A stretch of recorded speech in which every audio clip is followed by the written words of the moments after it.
If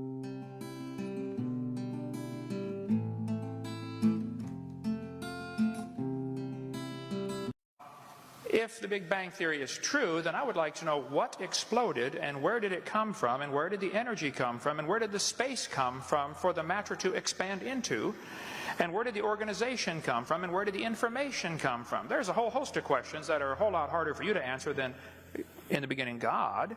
Where's information come from?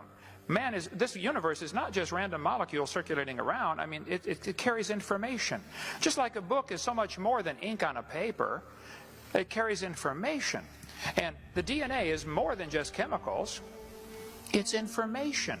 So the evolutionist never answers the question, where did this information come from? Where did the energy come from? Where did the matter itself come from? And you gripe about my belief. I believe by faith in the beginning God. I know, I admit I don't understand that. But you believe hundreds of things by faith. You don't even understand that you're believing by faith. You think matter is either eternal or can create itself.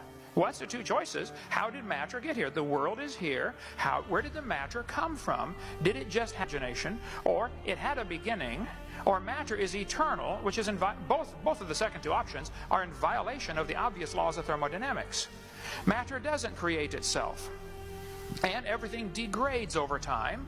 So either it had a beginning or it didn't. If it had a beginning, then what was before the beginning? I mean, there's so many thousands of things you take by faith. I say in the beginning God, and you say, well, this matter somehow either was always here or created itself. And then this matter somehow became alive. And then this first living thing learned how to reproduce. And then it learned how to make something other than its kind. I mean, even though nobody's ever seen that, nobody's ever seen a dog produce a non-dog. Or you mentioned about, you know, the fact that a wolf and a fox and a dog coming from a common ancestor of Noah's Ark in only 4,400 years. For heaven's sake, you believe they came from a rock. I mean, come on. I don't think my theory is that silly at all. So, my answer to your question is still the same. I believe in the beginning God. I do take that by faith. Here's the major difference that I don't think you're going to understand. I admit mine is a religion.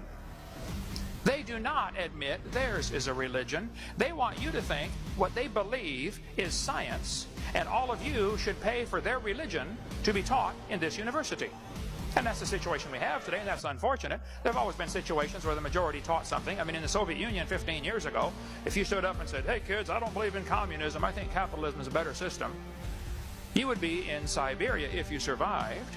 And here in Emory University, if you stood up in your classroom and said, I don't believe this evolution theory is true, I think it's pretty obvious there must have been a designer to this system, you would be in intellectual Siberia. You would lose your job. It has happened to hundreds of teachers, just simply for standing up and say, look, I think the evidence is here, folks. There must have been a designer.